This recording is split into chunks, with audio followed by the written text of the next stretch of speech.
ఈ తెలంగాణ రాష్ట్ర రాజకీయాలలో మనం చూస్తున్న కోణాలు ఎన్నైనా కావచ్చు, కానీ వాస్తవ దృశ్యాలు అనేది తెలంగాణ ప్రాంత బిడ్డలందరికీ కూడా తెలియాలి. నేనేమంటున్నానంటే 1, 2, 3 అంటూ లెక్కలేసుకునే పరిస్థితులలో కాంగ్రెస్ పార్టీ ఉంది. నాకెంత నీకెంత, నాకు ఎంత బ్యాగులు ముట్టినాయి, నేనెంత ముల్లెలు తెచ్చుకున్నా, నువ్వెంత సంపాదించినావు, నీకంటే నేను ఎక్కువ సంపాదిస్తా, ఇతర దేశాలకు సంబంధించి బ్లాక్లో మనీ పంపిస్తా, ఇది చర్చ జరుగుతున్నది. కావాలంటే మీరు పూర్తి స్థాయిలో కూడా తెలంగాణ రాష్ట్ర వ్యాప్తంగా ఎవరినైనా అడగండి, తెలుసుకోండి ఏ విధంగా అనేది చెప్తా వినండి తెలంగాణ బిడ్డలారా. 1 వైఆర్ టీవీ న్యూస్ ఛానల్, ఇది దేనికోసం ఏర్పడ్డది అనేది గతంలో చెప్పాను, మళ్ళీ చెప్తున్నా. కరోనా సమయంలో మీ అందరికీ గుర్తుండాలి,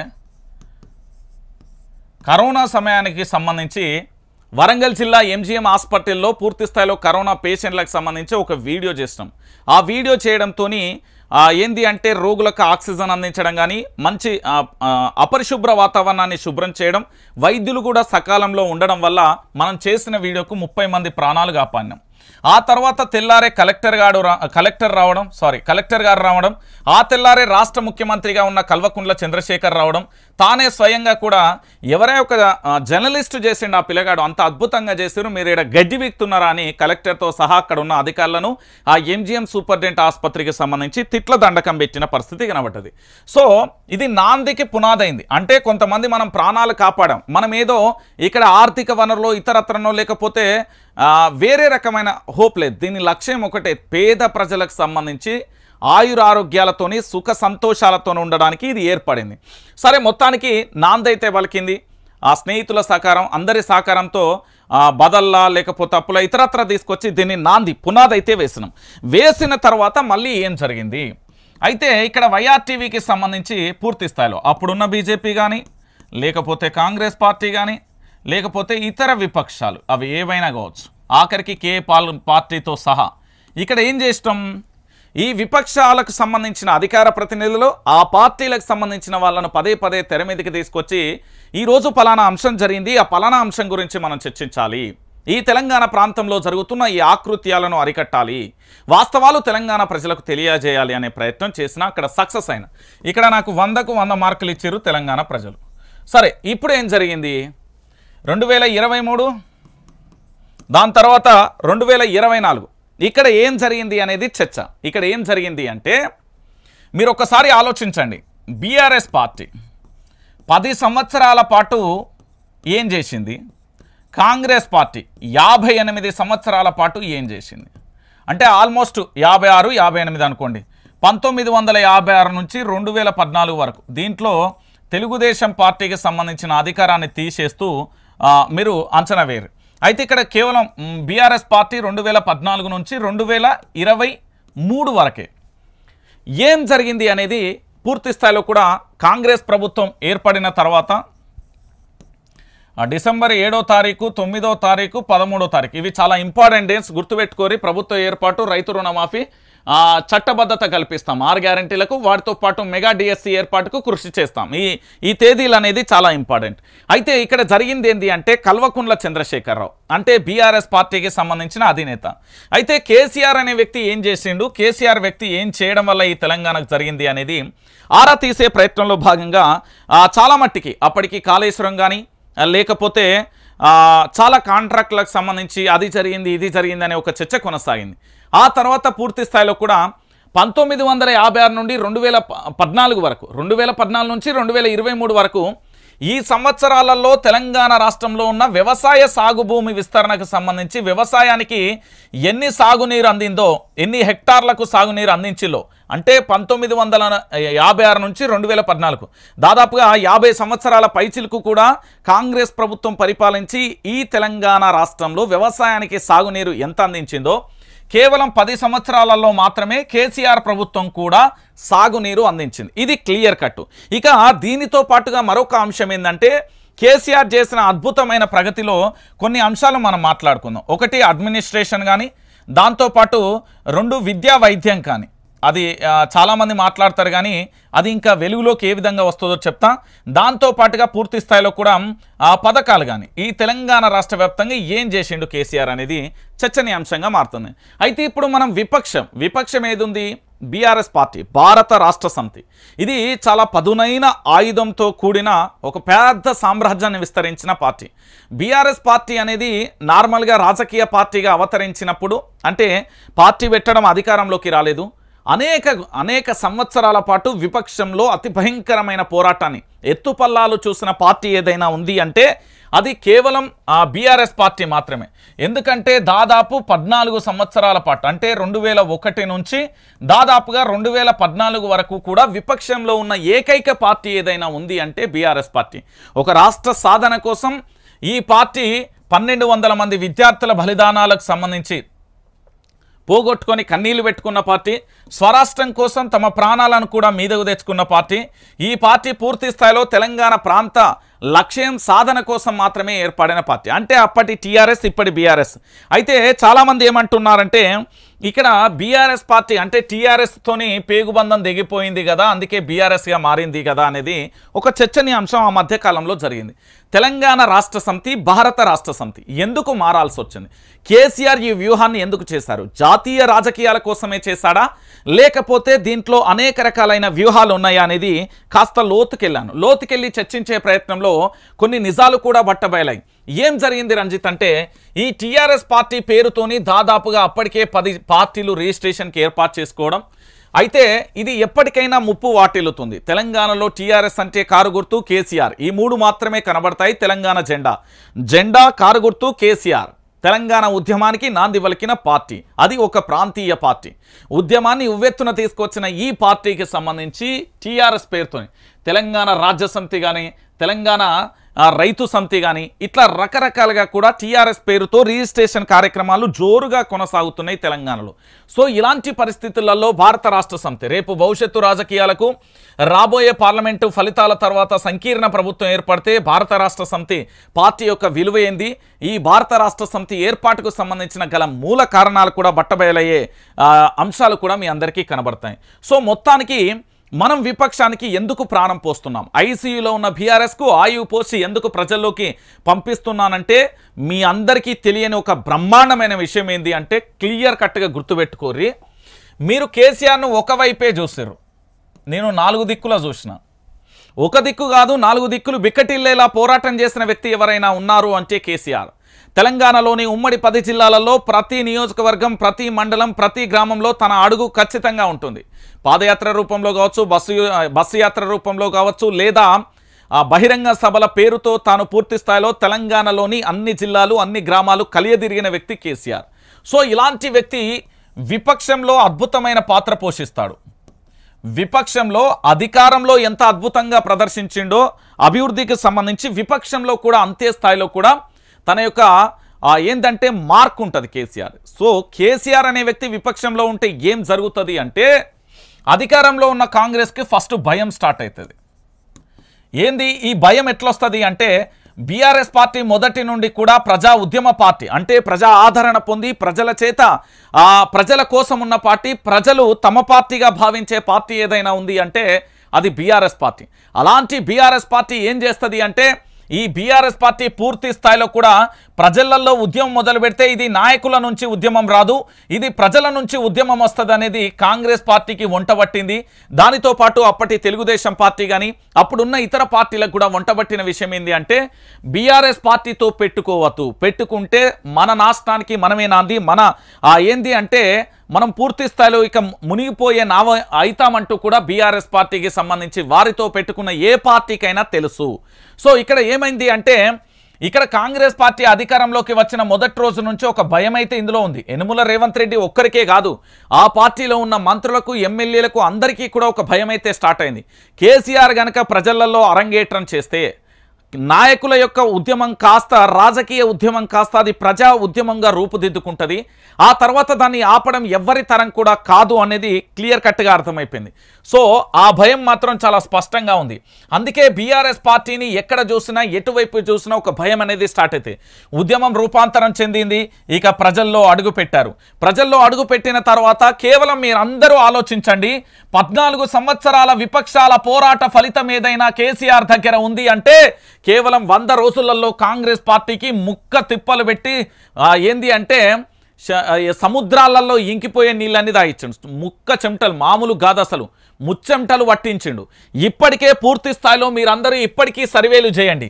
100% కాంగ్రెస్ పార్టీ మీద ఉన్న వ్యతిరేకత ఆల్మోస్ట్ ఇది 95% చేరింది. 5% వాళ్ళ పార్టీ కార్యకర్తలకు సంబంధించి దాంట్లో కూడా చాలామంది కూడా వ్యతిరేకత వ్యక్తం చేస్తున్నారు. నాతో చాలామంది అంటున్నారు బయటికి వెళ్ళిన, అన్నా నేను కాంగ్రెస్ పార్టీ కానీ మీరు పోరాటం చేయాలన్నా, అనవసరంగా మా వాళ్ళు లేని హామీలన్నీ ఇచ్చి ఈరోజు నా పంట కూడా ఎండిపోయింది, నా తండ్రి కూడా వ్యవసాయానికి సంబంధించి కన్నీళ్లు పెట్టుకుంటున్నాడు అంటూ చాలామంది నాతో చెప్పిన సందర్భాలు కోకొల్లలుగా ఉన్నాయి. నేనేమంటున్నానంటే తెలంగాణ బిడ్డల ఈ తెలంగాణ ప్రాంత బిడ్డ మీద గుండె మీద చేసుకొని చెప్తున్నా. ఒక్కసారి ఒక్కటే మాట ఈ వీడియో అందరికీ షేర్ చేయండి. ఇగో కాంగ్రెస్ పార్టీకి భయం ఎందుకుంటుంది, బీఆర్ఎస్ పార్టీ. బీఆర్ఎస్ పార్టీ అంటే భయం ఎందుకంటే ఉద్యమ పార్టీ. ఉద్యమ పార్టీ ఏంది అంటే ఇది ప్రజల పార్టీగా మారుతుంది. రాజకీయ నాయకుల నుంచి మొదలైన ఉద్యమం అనేది పూర్తి స్థాయిలో ప్రజా ఉద్యమంగా రూపాంతరం చెందిపోతుంది. దీన్ని అర్థం చేసుకోవడానికి ఎవరికీ కూడా అర్థం కాని వ్యూహమే కేసీఆర్. అందుకే కేసీఆర్ను తక్కువ అంచనా వేయడం, ఉద్యమ నేతను అగౌరవపరచడం, ఉద్యమ నేతను లైట్గా తీసుకోవడం, ఉద్యమ నేతపై ఆరోపణలు చేయడం, ఇవన్నీ కూడా కుక్కలు మురిగే బొక్క కోసం కుక్కలు ఆశపడతాయి కదా, అలాంటి అంశాలుగా చెప్పవచ్చు. ఇప్పుడు నేను చెప్పే అంశం ఏంటి అంటే క్లియర్ కట్గా, సో కేసీఆర్ని కనుక మనం విపక్షంలో గట్టిగా నిలబడితే కాంగ్రెస్ పార్టీకి ముచ్చెమటలు పట్టడంతో పాటు ఈ తెలంగాణ ప్రాంత బిడ్డలకు ఇచ్చిన హామీలు అమలు చేయాలి, దాంతోపాటు అధికారంలో ఉన్న వాళ్ళు అవినీతి చేయాలంటే లాగులు తడవాలి. అదంతా జరగాలంటే కేవలం కేసీఆర్తోనే సాధ్యం. సో కేసీఆర్తోనే ఎందుకు సాధ్యం? కేసీఆర్ లేకపోతే తెలంగాణకి ఏమవుతుంది? అయితే ఈ తెలంగాణలో రెండు విచిత్రమైన పరిస్థితులు ఉన్నాయి. ఈ తెలంగాణలో దాదాపుగా ఇప్పటికీ మేము అధ్యయనం చేసింది ఏంటంటే, మేము అందరిలా చిలక జోషి అని చెప్పాం, దాంతోపాటు అందరిలా ఫేక్ వ్యూవర్షిప్ తెచ్చుకోం, అందరిలా మా జర్నలిజం ఉండదు, కాస్త డిఫరెంట్. వినండి, ఇక్కడ ఏంది అంటే కేసీఆర్కు సంబంధించి పూర్తి స్థాయిలో కూడా మనం ఇప్పటి వరకు చూసింది, ఇక నుండి చూసింది, గతంలో తెలంగాణ ఉద్యమం కోసం మరి ఇక్కడ కాంగ్రెస్ పార్టీ ఉన్నది, బీజేపీ పార్టీ ఉన్నది, విపక్షాలలో కమ్యూనిస్టులు ప్రధానంగా ఉన్నారు, అంటే సిపిఐ కానీ సిపిఎం కానీ, దాంతోపాటుగా ఇతరత్ర పార్టీలు అప్పట్లో ఉన్న పార్టీలు చూసాం.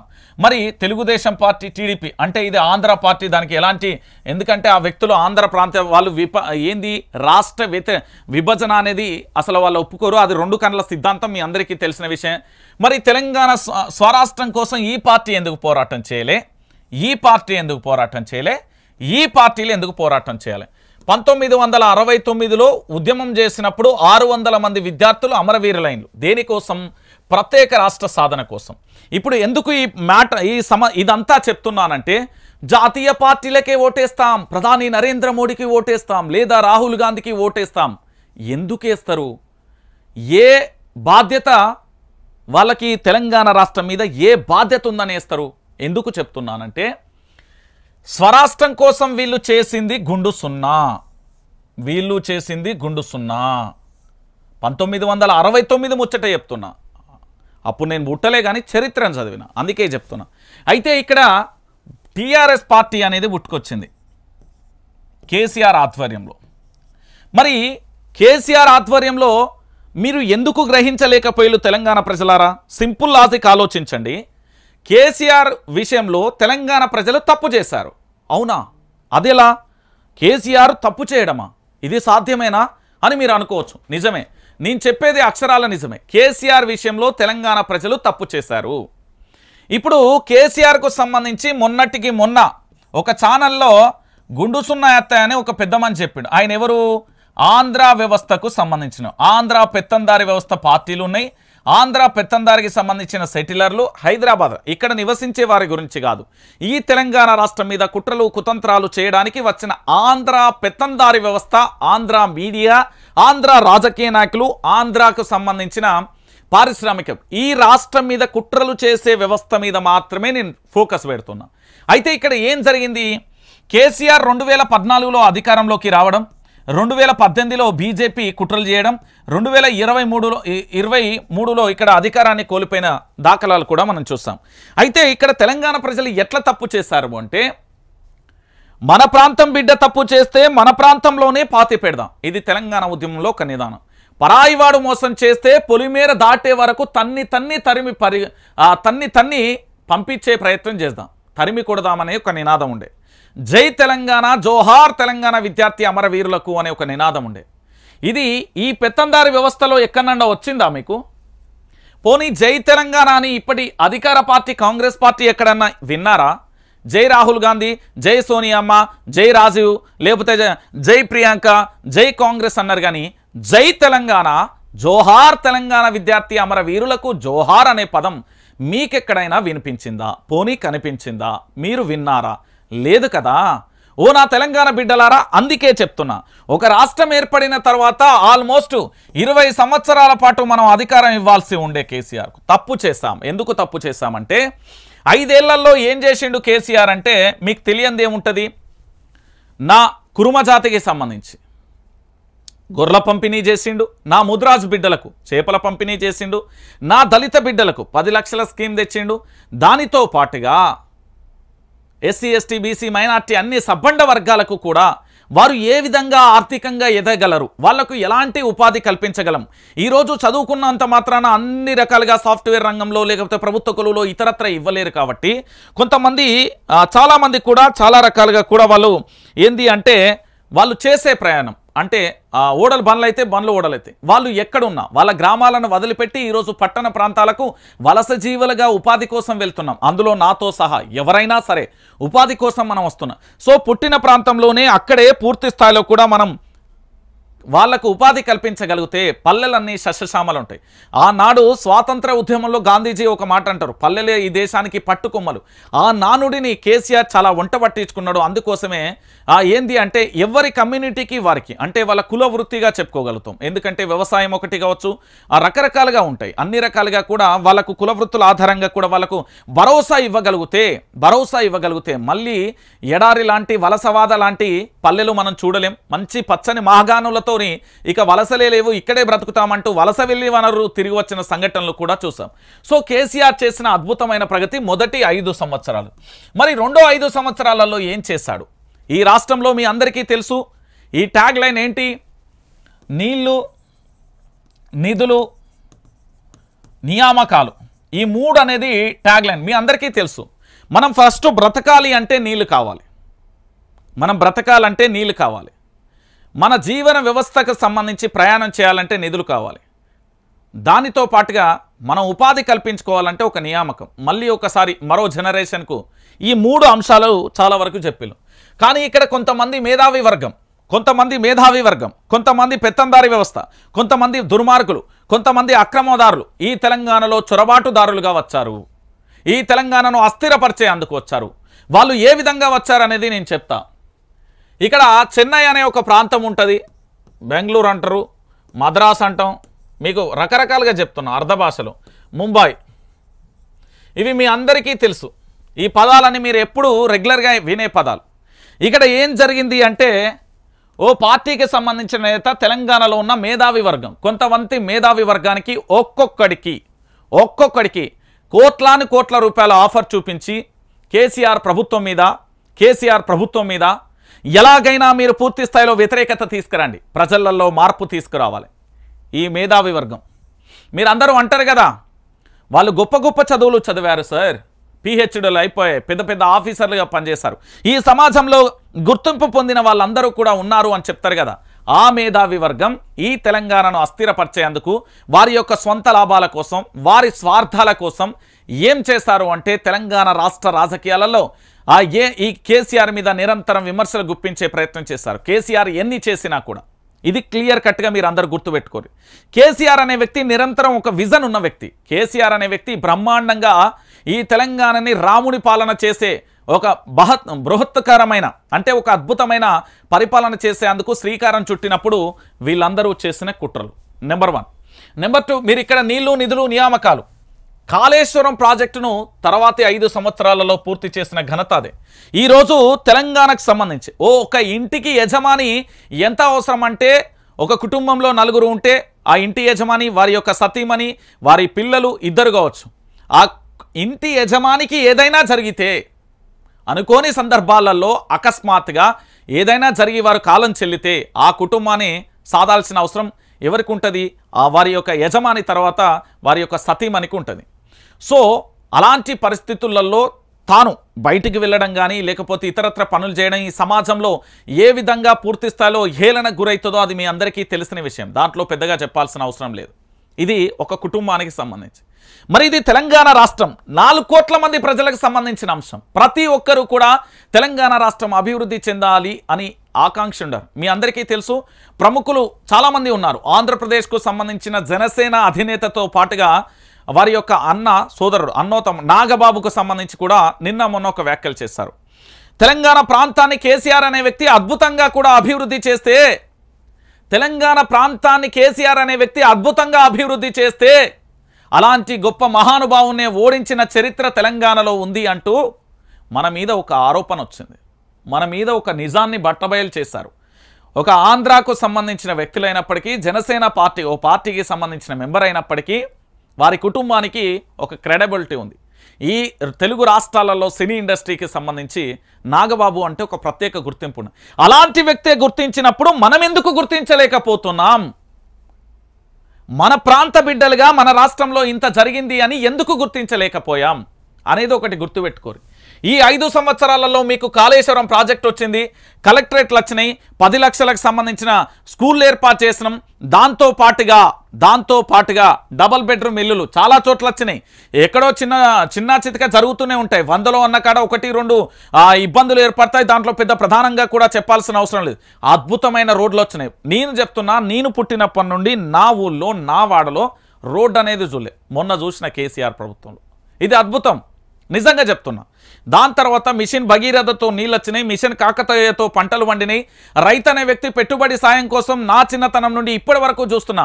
అయ్యో ఇక సీజన్ స్టార్ట్ అయిందంటే పలానా వడ్డీ వ్యాపారి దగ్గరికి పోదామా, పలానా షాప్కు పోయి ఆ ఖాతా పెడదామా, లేకపోతే మా భూమి పత్రాలు అక్కడ కుదో పెడదామా అనే పరిస్థితి నుండి కేసీఆర్ పైసలు వేస్తాడు కదా, మనకేమవుతుంది, ఇత్తనాలకు సరిపోతాయి, అరే కొడుకా బిడ్డ 4 రోజులు కూలిపోతే కొన్ని వస్తాయి, మన కొడుకు ఏదైనా ఉద్యోగం చేస్తే వాళ్ళు కొన్ని పంపిస్తారు, సెట్ అయిపోతుంది అనే కాడికి రైతు ఆనందాన్ని వ్యక్తం చేస్తారు.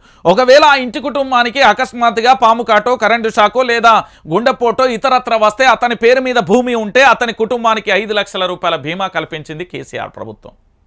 మరి అలాంటి రైతాంగాన్ని హేళన చేస్తూ ఉంటే ఎంత బాధ అనిపిస్తుందో తెలుసా తెలంగాణ బిడ్డలారా? నేను నిజం చెప్తున్నా, పరాయి రాష్ట్రానికి సంబంధించిన వ్యక్తే మన రాష్ట్రం గురించి కేసీఆర్ అనే మహానుభావుడు అద్భుతంగా ఈ రాష్ట్రాన్ని పరిపాలన చేసిండు, కానీ తెలంగాణ ప్రజలు ఆయనను ఓడించిల్లు అని పక్క రాష్ట్రపు వాళ్ళు మన మీద చెప్తా ఉన్నారు. వాళ్లకు తెలిసింది మన తెలంగాణలో జరిగిన అభివృద్ధి, కానీ మన ప్రాంతంలో మనకు ఇక్కడ పుట్టి పెరిగిన మన చెట్టుకు పండుతున్న ఫలాలను మనం గుర్తించలేకపోయాం. ఇది చాలా దుర్మార్గం. నేను చెప్తున్నా కదా, ఈరోజు కేసీఆర్ అనే వ్యక్తికి సంబంధించి ఈ నీళ్లకు సంబంధించి కాళేశ్వరం ప్రాజెక్టు తేకపోతే చాలామంది సన్నాసులు బేవర్సగాళ్ళకు తెలియని విషయం ఏంటంటే 300 పిల్లర్లు, నేను వెళ్ళిన కాబట్టి చెప్తున్నా, గ్రౌండ్ రిపోర్ట్ మొత్తం వస్తుంది మీకు. ఒక అధ్యయనం లెక్క తీసుకొస్తున్న దాన్ని ఖచ్చితంగా మీ ముందు పెడతా. 300 పిల్లర్లలో 2 పిల్లర్లు కుంగినాయి. వాటికి మహా అంటే నాకు చెప్పిన ఆ ఇంజనీర్ గారు చెప్పిన లెక్క ప్రకారం ఒక 600 నుంచి 1200 కోట్లు సెట్ చేస్తే ఈ తెలంగాణ రాష్ట్రానికి నేను చెప్తున్నా, మన ఒంట్లో ప్రవహించడానికి రక్తానికి సంబంధించిన ఏవైతే నరాలు ఉంటాయో రక్త ప్రసరణ కోసం ఈ తెలంగాణకు కాళేశ్వరం ప్రాజెక్ట్ అనేది అంత అవసరం. నేను చెప్తున్నా కదా, ఈ పల్లెలన్నీ కూడా పచ్చగా ఉండాలంటే, నీళ్ళ సుక్కలు రావాలంటే కాళేశ్వరం ఉండాలి. కాళేశ్వరం అంటే ఒకటే కాదు, మేడిగడ్డ, అన్నారం, సుందిల్లా బ్యారేజీలతో పాటు కాల్వలు, కెనాలు, రిజర్వులు ఎన్నెన్ని ఉన్నాయి. ఇది ఎవరి కృషి? కేసీఆర్, హరీష్ రావు, కేటీఆర్ కలిసి చేసిన కృషి కాదా ఈ తెలంగాణ ప్రజల కోసం? ముందు చూపు అంటే అది కాదా? 1956 నుంచి ఇప్పటి వరకు ఈ రాష్ట్రం ఏర్పడినాక కూడా 10 సంవత్సరాలల్లా ప్రతి హెక్టార్కు నీళ్లు అందించిన ఘనత కేసీఆర్. 1956 నుండి 2014 వరకు ఆ పెత్తందారి వ్యవస్థ, ఆ బాంచన్ బారకవుల దగ్గర పరిపాలనలో రాని నీళ్లు మన బిడ్డ తీసుకొచ్చి పెడితే ఈరోజు మనం బంగారు పల్లెంలో తినాల్సిన అన్నాన్ని ఎడమకాలతో తన్నుకున్నాం. ఎస్, నిజం ఇది. మీరు నమ్మినా నమ్మకపోయినా ఇదే నిజం. ఖచ్చితంగా నేను అధ్యయనం చేసి చెప్తున్నా. నాతో పాటు 4 విశ్లేషకులు, 2 ఇంజనీర్లు కలిసి మేము మొత్తం బ్యారేజెన్స్ మొత్తం తిరిగి వచ్చినా. నేను చెప్తున్నా కదా, కాళేశ్వరం ప్రాజెక్టు కనుక ఈరోజు కేసీఆర్ డిజైన్ చేసిన ప్రాజెక్టు చాలామంది అంటారు మల్లన్న సాగర్కు సంబంధించి అక్కడికి పోయిన కుటుంబాలు వాళ్ళ గ్రామాన్ని చూసి కన్నీళ్లు పెడుతున్నాయని ఒక ప్రముఖ ఛానల్, అంటే వాళ్ళ పిఆర్ స్టంట్, కాంగ్రెస్ పార్టీకి సంబంధించిన బానిస ఛానల్ వాళ్ళ సొంత ఛానల్లో అది ప్లే చేస్తున్నాను. నిజమే, నా కుటుంబానికి సంబంధించి రేపు నా గ్రామం పోయినా కూడా కొన్ని జ్ఞాపకాలు గుర్తులు అనేటివి ఉంటాయి. ఆ ఇల్లు నాది, పలానా అమ్మ వాళ్ళది, అక్క వాళ్ళది, చెల్లె వాళ్ళది, నానమ్మ వాళ్ళది ఉంటాయి, నేను కాదు అనట్లే. కానీ ఆ ప్రాజెక్టుతోని ఎన్ని వందల ఎన్ని వేల కుటుంబాలు బాగుపడ్డాయి అనేది చూడట్లేదు ఇక్కడ. సరే, నష్టపరిహారం విషయం ఏ విధంగా జరిగింది, ఒక కలెక్టర్ ఎంత మంచిగా తీసుకొచ్చిండు, ఇవన్నీ చూడరండి. రాజకీయ నాయకులకు అక్కడికి పోదామా, లొల్లి చేద్దామా? లేదు, ఒక ప్రాజెక్టు తీసుకొచ్చినప్పుడు అది అద్భుతమైన ప్రాజెక్టా, మంచిదా కాదా, రాష్ట్ర ముఖ్యమంత్రిని అపాయింట్మెంటే తీసుకొని పోయి కలిసి చెప్పాల్సిన బాధ్యత పోయి లొల్లి చేద్దాం, కేసీఆర్ను కుట్రలు చేద్దాం. అసలు భయంకరమైన విషయం ఏంటంటే, నాకు నిన్న తెలిసిన విషయం, ఒక విషయాన్ని చెప్తా, ఇది ఒక్క 2 నిమిషాలు నేను పక్కన పెడతా.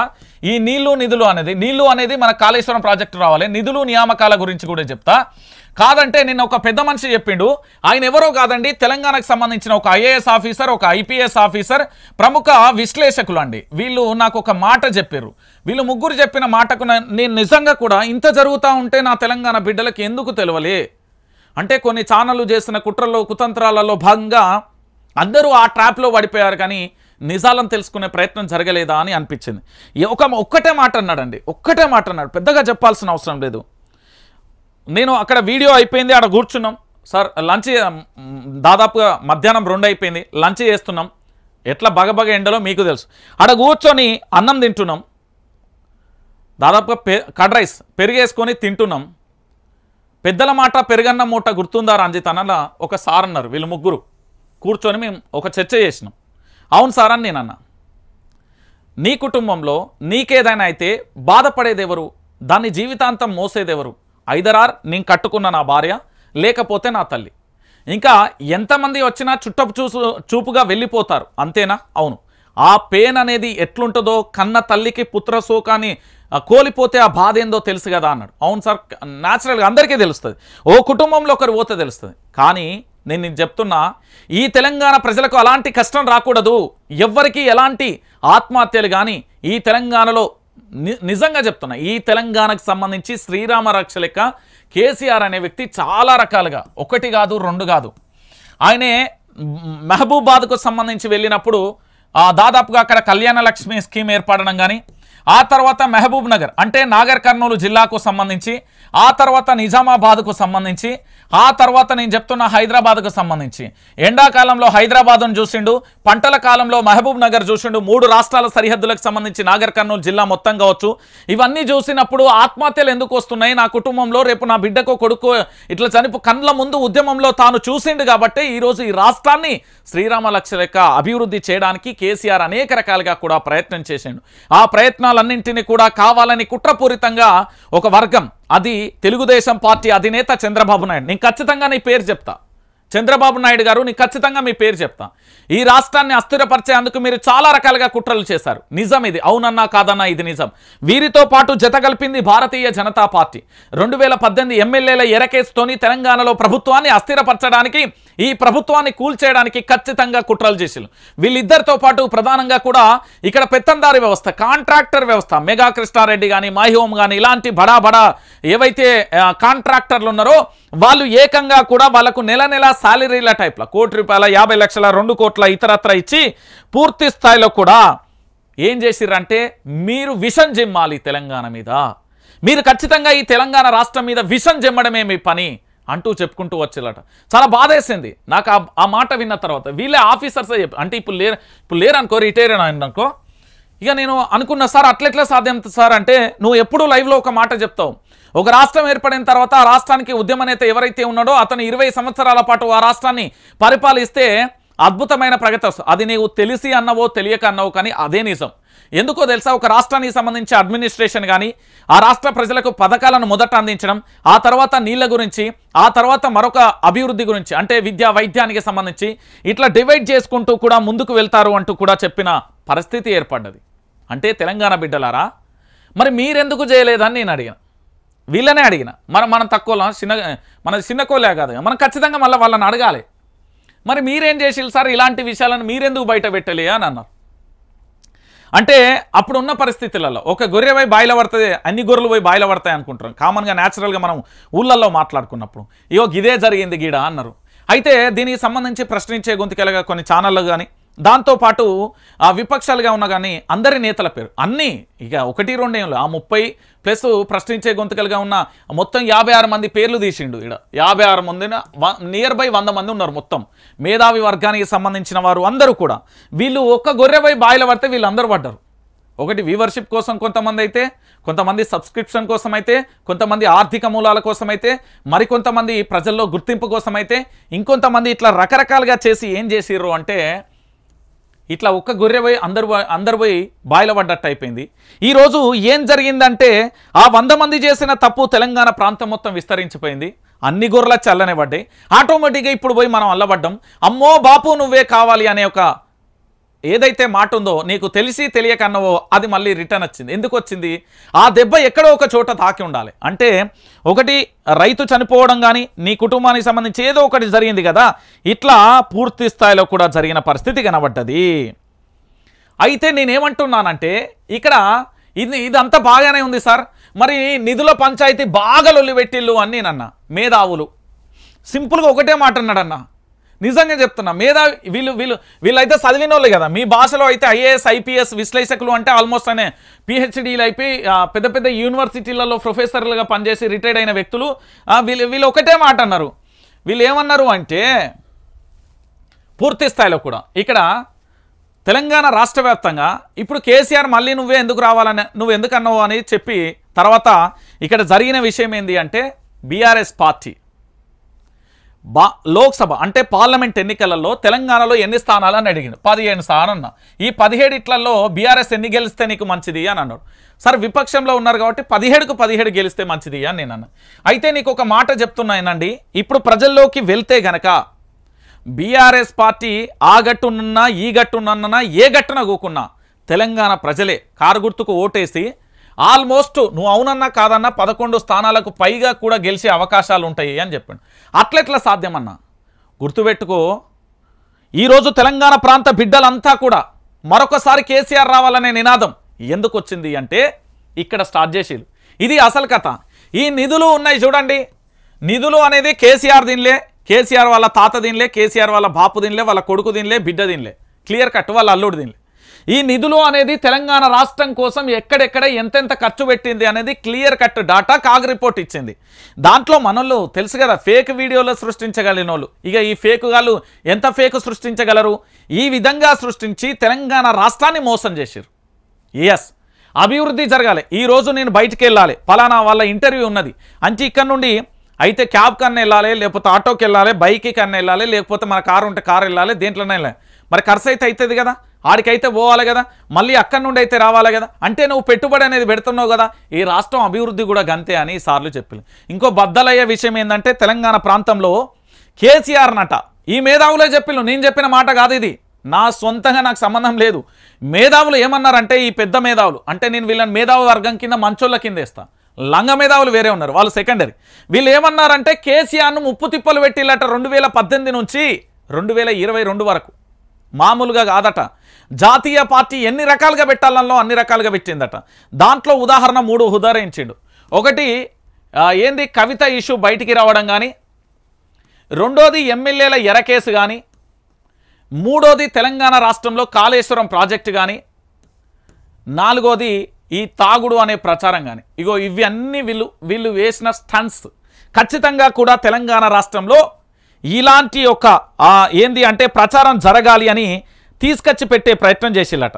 సో ఇక్కడే అర్థమైపోయింది అంటే తెలంగాణ మీద ఇంత కుట్ర జరుగుతుందా అనే ఒక వాస్తవాలను తెలంగాణ బిడ్డలకు అర్థమయ్యే విధంగా చెప్పు అని వీళ్ళు ముగ్గురు నన్ను నిజంగా చెప్తున్నా నా ఇంటి బిడ్డం అనుకుంటున్నా. ఈరోజు పార్లమెంట్ ఎన్నికలలో తెలంగాణ గలం, తెలంగాణ దళం, తెలంగాణ బలం అది ఏ క్షణాన అంటున్నావో కానీ అది నిజం. ఈ జై తెలంగాణ అనే నిజం పార్లమెంట్లో వినవలాలి. ఇగో తెలంగాణ ప్రాంతానికి సంబంధించిన 17 మంది ఎమ్మెల్యేలు అక్కడ ఉన్నారు, 17 మంది ఎంపీలు అక్కడ ఉన్నారు. వాళ్ళు మాట్లాడగలుగుతారు, వాళ్ళు ప్రశ్నించగలుగుతారు, వాళ్ళ ప్రాంతం కోసం ఎంత దూరం అయినా కూడా వాళ్ళు సాహసం చేయగలుగుతారు. ఎందుకంటే 1200 మంది విద్యార్థులను కోల్పోయిన గడ్డాది, వాళ్ళ ప్రాణాలను సైతం కూడా లెక్క చేయరు, కానీ ఆ ప్రాంత పట్టు కోసం ఏదైనా చేస్తారు అనే ఒక నినాదం అక్కడ కనిపిస్తుంది రంజిత్ అని చెప్పిండు. అయితే వీళ్ళు ముచ్చట్లలో సార్ లైవ్లో ఒక మాట చేద్దా మీరు వస్తారా అంటే ఒక మాట అన్నారు. ఏమన్నారో తెలుసా? ఆల్రెడీ తెలంగాణ ప్రాంతానికి సంబంధించి పూర్తి స్థాయిలో మోసపోయినాం, ఇక చేసేది ఏముంటుంది, అయిపోయింది కదా, ఇంకా ఇప్పుడు మాత్రం తెలంగాణ ప్రాంతానికి ప్రశ్నించే గొంతుకల మీద కేసులు అవుతున్నాయి, వాళ్ళని కొడుతున్నారు, కేసులు పెడుతున్నారు ఇతరత్ర. అంటే ఎప్పుడైనా గుర్తుపెట్టుకో, కాలానికి వేగం ఎక్కువ. మనం కాలంతో పాటు నడవాలి, కానీ కాలానికి నేను వ్యతిరేకంగా నడుస్తానంటే కుదరదు. ఇప్పుడు వర్షాకాలం వచ్చిందంటే ఛత్రి పట్టుకొని వర్షం కొడుతుందని బయటికి వెళ్ళాలి, కానీ లేదు ఆ కొట్టినా పర్వాలేదని బట్టలు ఇప్పుకొని పోతా అంటే కుదరదు కదా. చలికాలం వచ్చింది, నేను మంచుగడ్డలలో పోయి క్రికెట్ ఆడతా అంటే కుదరదు కదా. ఎండాకాలం వచ్చింది, నేను మంచిగా ఎండలు పడుకుంటా అంటే కుదరదు కదా. కాలంతో పాటే నడవాలి. ఇక్కడ రాజ్యంతో మీరు వాస్తవాలని చెప్పి ప్రయత్నం చేస్తున్నారు. కాబట్టి రాజ్యంతో పోరాటం చేస్తున్నప్పుడు జరిగే విషయం ఏంటంటే, ఈ తెలంగాణ రాష్ట్రంలో మీరు రాజ్యంతో పోరాటం ప్రకృతే సమాధానం చెప్తుంది. ఖచ్చితంగా ప్రకృతే సమాధానం చెప్తుంది. వాస్తవాలు ఏందో తెలంగాణ బిడ్డలకే చెప్తుంది. ఎక్కడ ఆధైర్యపడద్దు, ఎక్కడ వెనకడు వేద్, ప్రాణాన్నే వదిలేస్తా అన్నావు అంటే నీ తల్లికి నీ కుటుంబానికి నువ్వు ఆల్రెడీ బాధ్యతాయుతంగా చెప్పేశావు, నన్ను మర్చిపోండి. మరి అలాంటిది యుద్ధం మొదలుపెట్టు, ఎక్కడ ఆగని ప్రయాణం కొనసాగించాలి. ఎందుకంటే ఈ ప్రాంతం మళ్ళొక్కసారి దోపిడీకి జరుగుతుంది. సార్ మళ్ళా దోపిడీ అంటున్నారు, ఇది ఎక్కడి సార్ పంచాయతీ అని అడిగాను. నీకు తెలియదు కదా, చిన్న లాజిక్ చెప్తాను. మన ఊళ్ళో చెరువు ఉంటే ఈ పక్కన ఒక గ్రామం, ఈ పక్కన ఒక గ్రామం ఉన్నది. వాళ్ళు కొన్ని నీళ్ళే కావాలన్నారు, వాళ్ళకు ఒక 20 ఎకరాలకు కావాలన్నారు. ఈ పక్కన గ్రామానికి తాగునీళ్ళు దాదాపుగా ఇక్కడ ఒక 100 గ్రామాలు ఉన్నాయి, 1000 ఎకరాలు ఉన్నాయి, ఇటు కావాలనుకున్నాం. చిన్న తూము పెట్టిళ్ళు, ఆ తూమును తెలియకుండానే స్వరంగం చేసిళ్ళు. స్వరంగాన్ని కాస్త ఇంకా పెద్దగా చేసుకుంటూ పోతున్నారు. అదే ఆంధ్రప్రదేశ్కు సంబంధించిన నీళ్లు ఏ విధంగా కుట్రలు పాలెత్తున్నాయి. దాంతోపాటు దీని మీద ఈ పెత్తనం ఏందని పరాయుడు ఇంకోటి వచ్చిండ, పట్టణానికి సంబంధించి చెరువు నాకు అప్పచెప్పురి, మీ ఇద్దరికి నేను సమాన వాటాలు ఇస్తానని, అది కేంద్రం. ఇట్లా నీళ్ళ పంచాయతీ మొదలవుతుంది. ఆ తర్వాత మీకు అరణ్య అడవి అంటే మన తెలంగాణలో ఉన్న అటవీ సంపద మీ అందరికీ తెలుసు. ఆ అటవీ సంపదకు సంబంధించి పూర్తి స్థాయిలో కూడా ఏం జరుగుతుంది అంటే, ఆ అటవీ సంపదలలో పూర్తి స్థాయిలో నిక్షేపాల కోసం ఇప్పటికీ బోర్లు వేస్తూ, ఇప్పటికీ నిక్షేపాల కోసం ఒక మణిపూర్ సంఘటనను తెలంగాణలో చూడబోతున్నాం. I request, I appeal Telangana ప్రజలారా, మీరు మణిపూర్లో అల్లర్లను చూశారు. అక్కడి సంపదన కోసం రెండు వర్గాల మధ్య, రెండు జాతుల మధ్య పంచాయతీ పెట్టి అబ్బబ్బబ్బా ఇక చరిత్ర చెప్పద్దు. మహిళను కూడా నగ్నంగా ఊరేగించి కాల్సేసిన ఘటన, ఎక్కడికక్కడ ఆగమాగం చేశారు. ఇది చరిత్ర చెప్పింది కాదు, కళ్ళ ముందు ఇప్పుడు జరిగిన సంఘటన. ఇలాంటి నిక్షేపాల కోసం మళ్ళీ చెప్తున్నా, అది నల్గొండ జిల్లా అన్న అయ్యి ఉండొచ్చు, ఖమ్మం జిల్లా అన్న అయ్యి ఉండొచ్చు, ఆదిలాబాద్ జిల్లా అన్న అయ్యి ఉండొచ్చు. అభయ అరణ్యం కలిగిన ప్రాంతంలో ఈసారి మరొకసారి ఈ తెలంగాణలో కుట్రలు జరగబోతుంది అని చెప్పినారు వీళ్ళు. ఇక ఇంకొక మాట, సరే సార్ ఇది వరకు మంచిగానే ఉన్నది, మరి మా యువత పరిస్థితి ఏందన్న? ఆంధ్రప్రదేశ్లో వైసీపీ ప్రభుత్వం అద్భుతమైన పరిపాలన చేసింది. దాంట్లో మూలంగా ప్రభుత్వానికి సంబంధించి పూర్తి స్థాయిలో కూడా ఆ ప్రభుత్వం నడవడానికి మూల కారణం వాలంటరీ వ్యవస్థ. ఆ వాలంటరీ వ్యవస్థను తెలంగాణలో తీసుకొచ్చి పెడితే 10,000 జీతం ఇస్తే ఏం జరుగుతుందో ఒకసారి ఆలోచించను. మెగా డిఎస్సి ఉండదు, గ్రూప్ 1, గ్రూప్ 2, గ్రూప్ 3 ఈ ఉద్యోగాలన్నింటి 4 లక్షల ఉద్యోగాలు ఇచ్చినామని చెప్తాం. అరే తెలంగాణలో ఇప్పటి వరకు టీఎస్పీఎస్సీకి సంబంధించిన బోర్డు ఏదైతే ఉందో ఆ బోర్డుకు సంబంధించిన చైర్మన్ సభ్యులు ఇంతవరకు నోటిఫికేషన్ ఇవ్వలే. అప్పుడెప్పుడో కేసీఆర్ ఇచ్చిన 30,000 ఉద్యోగాలను పట్టుకొని మేమిచ్చినామని చెప్పారు కదా, అక్కడే అర్థం కాలేదా వీళ్ళ యొక్క దుష్ట ఆలోచన, దుర్మార్గమైన ఆలోచన అని మొదలుపెట్టారు. అంటే యువతకు కూడా నేను చెప్పేది ఏంటంటే, పూర్తి స్థాయిలో కూడా తెలంగాణ రాష్ట్ర వ్యాప్తంగా కూడా జరుగుతున్న వాస్తవాలను మీరందరూ తెలుసుకోండి. ఈ నిధులు అనేది ఇప్పటి వరకు మరి నిజంగా ఆయన అవినీతి చేసేది ఉంటే 150 రోజులు వచ్చింది.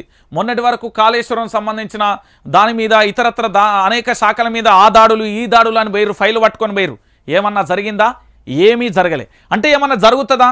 ఏమీ జరగదు. గుర్తుపెట్టుకోర్రి, నేను మళ్ళీ చెప్తున్నా, దోచుకోవడానికి వచ్చినోడు ఒకడు, ఈ తెలంగాణ రాష్ట్రాన్ని అభివృద్ధి చేయడానికి వచ్చిన వారు ఇంకొకరు, తెలంగాణ రాష్ట్రాన్ని కేవలం నియంతలా పరిపాలించాలని వచ్చినోడు ఇంకోడు. క్లియర్ కట్గా మీకు అర్థమైపోతుంది. ఇప్పుడు ఏడాది కడుపు మార్చుకుంటే సరిపోతుంది, 40,000 కోట్ల రూపాయలు తెచ్చి రుణమాఫీ చేస్తా అని చెప్పిన వ్యక్తి యనుమల రేవంత్ రెడ్డి. తెలంగాణ రాష్ట్రమే తన యొక్క కుటుంబంగా భావించిన వ్యక్తి కేసీఆర్. తెలంగాణను ఎలాగైనా నా గ్రిప్లో తెచ్చుకోవాలనుకునేది భారతీయ జనతా పార్టీ. ఇక ఇప్పుడు ఇందులో మర్మం మీకు అర్థమైంది అని నేను అనుకుంటున్నా. ఇంకా అర్థం కాలేదు అనుకుంటే అది మా కర్మనే. నేను ఏంది ఒక సెలబ్రిటీకి సంబంధించిన జనసేన మెంబర్షిప్ ఉన్న నాగబాబు గారే గుర్తించిలు. తెలంగాణ రాష్ట్రాన్ని అద్భుతంగా అభివృద్ధి చేసిన మహానుభావుడు కేసీఆర్ని ఓడించిన చరిత్ర అక్కడ ఉంది. మన ఆంధ్రప్రదేశ్లో ఎట్లుంటుందో ఒకసారి ఆలోచించుర్రి అని చెప్పారు. ఇక దీనికి కూడా మీరు ఒక్కసారి ఆలోచించండి. ఇక మరొక విషయం ఏంటంటే తెలంగాణ బిడ్డలారా, నేను మళ్ళీ చెప్తా ఉన్నా, వైఆర్టీవీ న్యూస్ ఛానల్ ప్రతి ఒక్కరు కూడా సబ్స్క్రైబ్ చేసుకోరు. దాదాపుగా ఒక 10 లక్షల మంది సబ్స్క్రైబ్ చేసుకోవాలి. మనకి ఇప్పటి వరకు 2,68,000 మంది ఉన్నాం. మనం 10 లక్షల మంది, ఈ తెలంగాణలో 4 కోట్ల మంది ఉన్నారు. నిరుద్యోగులు 40 లక్షల మంది ఉన్నారు. దాంట్లో ప్రధానంగా కూడా ప్రశ్నించడానికి ముందడిగేసే 10 లక్షల మందికి చెప్తున్నా, 10 లక్షల మంది సబ్స్క్రైబ్ చేసుకోరి, ప్రతి ఒక్కరికి కూడా చెప్పుర్రి. ఇక నేను నేరుగా మరొక టాపిక్కి వెళ్తున్నా. మీ అందరికీ తెలిసిన విషయమే. మీ అందరూ